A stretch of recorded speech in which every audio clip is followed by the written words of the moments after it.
계속해서 다음 주제 자세히 들여다보겠습니다.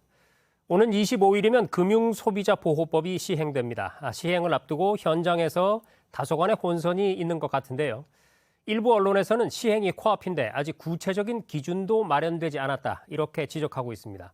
금융위원회 금융소비자정책과의 홍성기 과장과 사실 여부를 짚어보겠습니다. 과장님, 안녕하세요. 네, 안녕하세요. 네, 우선 일부 언론 보도를 보면은요, 이 소비자의 재산 상황과 투자 성향에 부적합한 금융상품은 권유가 금지되고 또 이를 어길 때는 최고 50%까지 징벌적 과징금을 물어야 한다, 이렇게 지적하고 있는데 우선 이 부분에 대한 사실 여부를 좀 확인해 주시죠. 네, 일반 금융소비자의 재산 상황과 투자 경험 등에 비춰서 부적합한 금융상품 권유를 금지하는 규제를 적합성 원칙이라고 하는데, 결론적으로 적합성 원칙 위반은 징벌적 과징금 부과 대상은 아닙니다. 금융소비자보호법상 징벌적 과징금 부과 대상은 설명 의무 위반이라든가 불공정 영업행위, 부당 권유 행위, 허위 과장 광고에 한합니다. 금융소비자법상 적합성 원칙 위반 행위에 대해서는 최대 3천만 원의 과태료를 부과할 수 있습니다.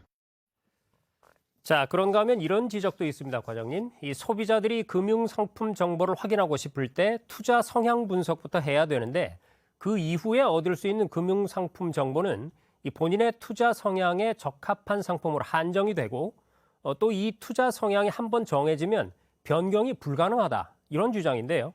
이 부분은 어떻습니까? 네, 적합성 원칙은 금융상품 판매 시 투자자의 손실 감수 능력에 적합하도록 권유해야 한다는 내용인데, 투자자의 손실 감수 능력이라고 하는 것은 금융상품 거래 목적이라든가 위험에 대한 태도, 그다음에 금융상품에 대한 이해도, 또 재산 상황, 투자 경험, 연령 등 여러 가지 요소를 종합적으로 고려해서 평가하기 때문에 가변적입니다. 따라서 한번 평가 또는 판단했다고 해서 변경이 불가능한 것은 아닙니다. 자, 그러니까 투자 성향이 한번 정해지면 변경이 불가능하다는 주장은 사실이 아니라는 점 다시 한번 확인을 드리고요. 자, 금융사들의 업무 불편에 대한 내용도 있는 것 같습니다. 금융사들이 소비자에게 상품 설명서를 제공을 해야 되는데 이 제공 방법에 대한 구체적인 기준이 없어서 60장이 넘는 상품 설명서를 종이로 출력해서 매번 고객들에게 전달해야 한다, 이런 불만인데요. 게다가 또 판매 과정을 모두 녹음해야 한다면서 대다수의 보험 설계사들은 이 녹취 장비를 갖추지 못한 게 현실이다, 이렇게 지적을 하고 있습니다. 어떻게 보십니까? 네, 금융소비자보호법상 상품 설명서 제공 방법에는 서면으로 한정되지 않습니다. 서면으로 교부하는 것 외에도 우편이나 전자우편, 휴대전화 문자 메시지, 또는 이에 준하는 전자자격 의사표시도 다 가능한데, 이런 다양한 방법이 가능합니다. 이것은 금융소비자보호법 시행령의 14조 3항에 규정되어 있고요. 또한 금융소비자가 판매자의 설명을 충분히 이해했다는 것을 서명이나 또는 전자서명, 기명 날인이나 녹취 중에 어느 하나의 방식으로 확인하는 의사표시를 하면 됩니다. 따라서 녹취만을 요구하지는 않습니다. 이것은 금융소비자법 19조 2항에 규정되어 있는 사항입니다. 근데 금소법상 그 설명 의무는 현재 보험업법이라든가 자본시장법 규율 내용과 큰 차이가 없음에도 불구하고 현장에서 과도한 부담을 받고 있는 것 같은데요.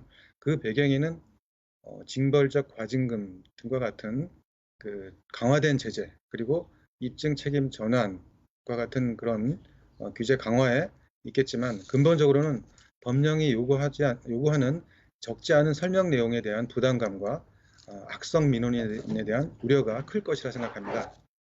앞으로 설명 의무는 소비자 보호의 핵심 사항이기 때문에 이에 대한 감독은 강화하되, 판매자나 소비자가 모두 만족할 수 있는 설명 의무 이행 방안을 업계와 지속적으로 소통하면서 강구해 나가서 설명 의무가 현장에 안착될 수 있도록 하겠습니다. 네, 잘 들었습니다. 지금까지 금융소비자보호법과 관련해서 금융위원회 금융소비자정책과의 홍성기 과장과 짚어봤습니다. 과장님, 오늘 말씀 고맙습니다. 네, 감사합니다.